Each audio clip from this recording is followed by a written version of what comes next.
నమస్తే గురుగారు. నమస్కారం. గురుగారు, ఫిబ్రవరి నెలలోని ద్వాదశ రాశుల్లో కుంభరాశి వారికి ఈ మాసం అంతా ఏ విధంగా ఉండే అవకాశం? తప్పకుండా అమ్మ. కుంభరాశి అనగానే మనకి ధనిష్ట 3, 4 పాదాలు, శతభిషం 1, 2, 3, 4 పాదాలు, పూర్వభాద్ర 1, 2, 3 పాదాలు మనకి ఈ నక్షత్రాలన్నీ మనకి కుంభరాశిలోకి వస్తాయి. ఈ రాశి వారికి మటుకు కొంచెం కష్టకాలం అనే చెప్పుకోవాలి. ఎందుకంటే ముఖ్యంగా గురుబలం లేకపోవడం, గురువు తృతీయ స్థానంలో ఉన్నాడు, ఏలినాటి శని ప్రభావం ఎక్కువగా ఉండడం, నెక్స్ట్ రాహు ద్వితీయ స్థానంలో ఉండడం, అష్టమ స్థానంలో కేతు ఉండడం. ముఖ్యంగా వాక్కు స్థానం అంటే ద్వితీయ స్థానం అండి. ద్వితీయ స్థానాన్ని వాక్ స్థానం, కుటుంబ స్థానం, నేత్రస్థానం, ధనస్థానం అంటారు. సో అలాంటి స్థానంలో రాహు ఉండడం చేత అనుకోకుండా మనం ఏదో ఒక మాటలు ఎవరోని అంటాం. తాకట్టులో ఉన్న బంగారాన్ని విడిపించి ఆ రోజు ఆన్లైన్ రేటుకే మేము కొంటాం. Sharma gold company. మనమే అంటాం, పడడం కాదు. కాదు. సాధారణంగా చూడండి, కొన్నిసార్లు మనం పడాల్సి వస్తుంది, అవును. ఇప్పుడు మనమే అనాల్సి వస్తుంది. ఇది మామూలుగా కుంభరాశి వారు ఆల్రెడీ పడుతున్నారు, వీళ్ళు అనుకోకుండా అంటున్నారు కూడా. ఎందుకంటే రెండు వైపుల నుంచి ఇబ్బంది. రెండు వైపులు, ఎందుకంటే ఏలినాటి సినిమాలో అని పడతారు, వాక్ స్థానంలో రాహున్నాడు కాబట్టి మనం అంటాం. మనం చిన్నగానే మామూలుగానే అంటాం, అది పెద్దగా అయిపోతుంది. ఇబ్బంది కలిగించే అంశమే. ఎందుకంటే వాక్ స్థానంలో రాహు ఉండడం చేత వాక్కుకు ప్రాబ్లం. కుటుంబ స్థానం కూడా ద్వితీయమయ్యాడు, అక్కడ కూడా అదే సేమ్ రాహు ఉన్నాడు కాబట్టి కుటుంబంలో చిన్న చిన్న కలహాలు. ధనస్థానం కూడా అదే ద్వితీయ స్థానం, అక్కడ కూడా రాహు ఉన్నాడు కాబట్టి ధనానికి కొంచెం ఇబ్బంది కలగడం. నేత్రస్థానం కూడా అదే ద్వితీయ స్థానం, అక్కడ రాహు ఉన్నాడు కాబట్టి కళ్ళకి ఏమైనా ప్రాబ్లం లేదంటే అనారోగ్యం చేయడం ఓవరాల్గా బాడీలో ఎక్కడైనా సరే. ఇది కాకుండా అష్టమ స్థానంలో కేతు ఉండడం చేత చిన్న చిన్న యాక్సిడెంట్స్ జరిగేందుకు అవకాశాలు ఉన్నాయి. మనకైనా జరగచ్చు, మన బండికైనా జరగచ్చు, మన బండిని ఎవరైనా గుద్దచ్చు. కొంచెం వెహికల్ డ్రైవింగ్ జాగ్రత్తగా చేయాలి, మాట అదుపులో ఉంచుకోవాలి, మౌనంగా ఉండాలి.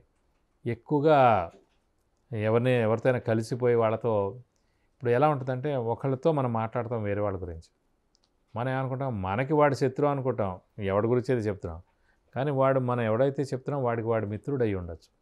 సో ఇది అనుకోకుండా ఇన్నాళ్ళు బాగానే నడుస్తుంది, కరెక్ట్గా వేరే మన టైం బాగాలేదు కాబట్టి వీడు వాడి మిత్రుడు చెప్తాడు మనకి ఎవడైతే శత్రువు, అప్పుడు అనవసరమైన అనర్థాలు జరుగుతాయి. ఇది ఆఫీసులో అవ్వచ్చు, కొలీగ్స్ మధ్యన అవ్వచ్చు, ఆఫీసర్తో అవ్వచ్చు, ఇంట్లో వాళ్ళతో అవ్వచ్చు, బంధువులతో అవ్వచ్చు. మౌనంగా ఉండడం ఉత్తమం. ఈ ఏలినాటి సినిమాలని ముఖ్యంగా పనులన్నీ ఆలస్యంగా అవడం, ఈరోజు జరగాల్సిన పని వారం తర్వాత అవడం. అలాగే ముఖ్యంగా కుంభరాశి వారికి బద్ధకం ఎక్కువగా ఉంటుంది. సో ఆ బద్ధకం ముందుగా తగ్గించుకోవాలి. అలాగే దైవబలం తక్కువగా ఉంది కాబట్టి దైవ నామస్మరణ ఎక్కువ చేయడం, దైవ కార్యక్రమాల్లో పాల్గొనడం, ఇవన్నీ చేస్తే కూడా కొంచెం గురుబలం పెరుగుతుంది. ఇది కాకుండా ముఖ్యంగా అదృష్టకారకుడు, యోగకారకుడు, లక్ ఫేవర్ చేసే గ్రహమైన కుంభరాశికి శుక్రుడు వచ్చి వ్యయ స్థానంలో ఉన్నాడు. కాబట్టి అదృష్టం కూడా ప్రస్తుతం ఈ నెలకైతే మటుకు 30%. దైవబలం లేదు, అదృష్టం లేదు, హార్డ్ వర్క్ మటుకు రాశిధిపతి రాశిలో ఉన్నాడు కాబట్టి కొంచెం హార్డ్ వర్క్ పర్వాలేదు, ఒక 60%. కాబట్టి నన్ను అడిగితే మౌనంగా ఉండడం ఉత్తమం, అక్కలేని వాటి జోలికి వెళ్ళకపోవడం ఉత్తమం. అలా ఎన్నంటే ఇంకా ఎన్నైనా చెప్పచ్చు అన్నమాట. సో వెహికల్ డ్రైవింగ్ జాగ్రత్తగా, డబ్బులు పెట్టుబడి జాగ్రత్తగా, ఎవరికైనా డబ్బులు ఇస్తే కనుక తిరిగి రావు. సో ఇలాంటివన్నీ చాలా ఉన్నాయండి.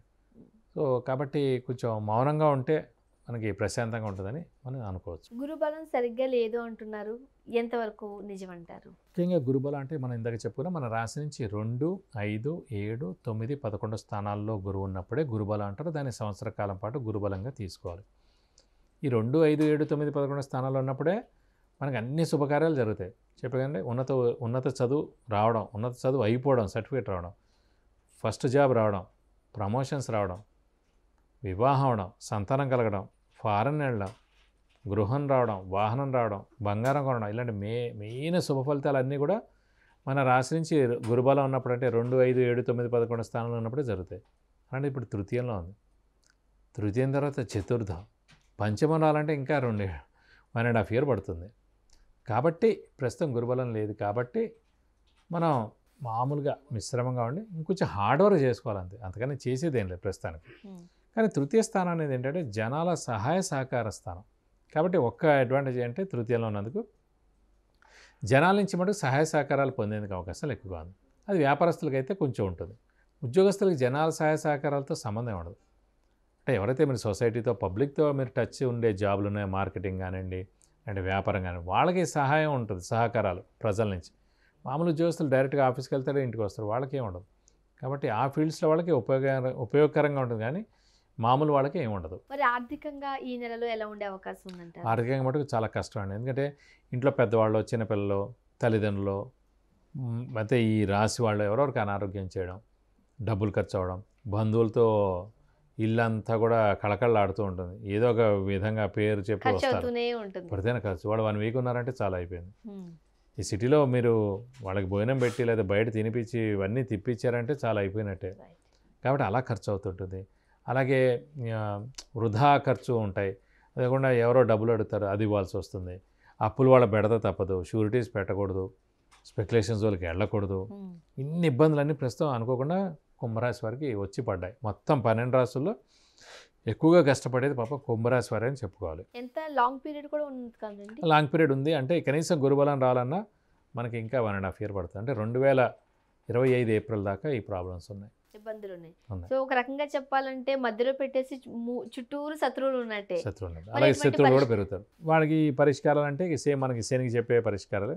ప్రతి శనివారం ఉపవాసం ఉండడం, వీలైతే ఒక శనివారం రోజు రక్తదానం చేయడం, ఆంజనేయ స్వామిని, వెంకటేశ్వర స్వామిని ఎక్కువగా పూజించడం, ప్రతిరోజు వీలైతే ఆంజనేయ స్వామి అష్టోత్తరం, వెంకటేశ్వర స్వామి అష్టోత్తరం చదువుకోవడం, బుధవారం రోజున, శనివారం రోజున వెంకటేశ్వర స్వామి టెంపుల్కి వెళ్ళి 41 ప్రదక్షిణాలు చేయడం, ఆయనకి అభిషేకంగా అర్చన కానీ చేయించడం, అలాగే మంగళవారం రోజున, శనివారం రోజున ఆంజనేయ స్వామి టెంపుల్కి వెళ్ళి 41 ప్రదక్షిణాలు చేయడం, అలాగే వీలైతే ఆయనకి వడమాల కానీ, సింధూర పూజ కానీ, తమలపాకు పూజ కానీ చేయించడం. ఇవన్నీ చేస్తే కొంచెం ఇంపాక్ట్ తగ్గుతుందండి. 10% ఇంపాక్ట్ తగ్గుతుంది, 100% తగ్గదు. అందుకే ఇంకా వీలైతే ఇంకా ఉధృతంగా ఉందనిపిస్తే ఖచ్చితంగా శనికి 19,000 సార్లు జపం చేయించి నల్ల నువ్వులు 200 గ్రాములు దానం ఇస్తే కనుక దోషం మొత్తం తొలగి. కానీ ఖచ్చితంగా ఈ పరిష్కార మార్గాలన్నీ పాటించాల్సిందే అండి. పాటించాలి. ఎందుకంటే క్లిష్టమైన పరిస్థితుల్లోనే ఉన్నారు కాబట్టి. అంటే మీరు 10% అయినా ఇబ్బందులు తగ్గాలంటే ఖచ్చితంగా పరిహారాలు ఎంతో కొంత తగ్గాలి అని అంటే పాటించాలి. రైట్. ఇది ఇంకొకళ్ళకి మటుకు ఏం కాదు, వాళ్ళ జాతకం 90% ఇండివిజువల్గా బాగున్నప్పుడు ఈ ఇంపాక్ట్ అంతా 30-40 ఉంటుంది. వాళ్ళ జాతకం 90% బాగుండాలి ఇండివిజువల్గా. ఓకే. వాళ్ళది బాగాలేదు, మీడియంగా ఉంది, ఇది మీడియంగా ఉంది, రెండు కలిపి కొడతాయి అనమాట. ఇంకా ఇబ్బందికరమైన పరిస్థితి ఖచ్చితంగా. ఇప్పుడు ఈ కుంభరాశి ఇది ఉంది కాబట్టి ఇప్పుడు లాస్ట్గా చూసుకొని ఇంకొక 10% వాస్తు ప్రాబ్లం కూడా. ఇప్పుడు ఏదో ఎక్కడైతే ఉన్నారో ఆ ఇల్లు వాస్తు ప్రాబ్లం కూడా ఉంటూ ఉండదు.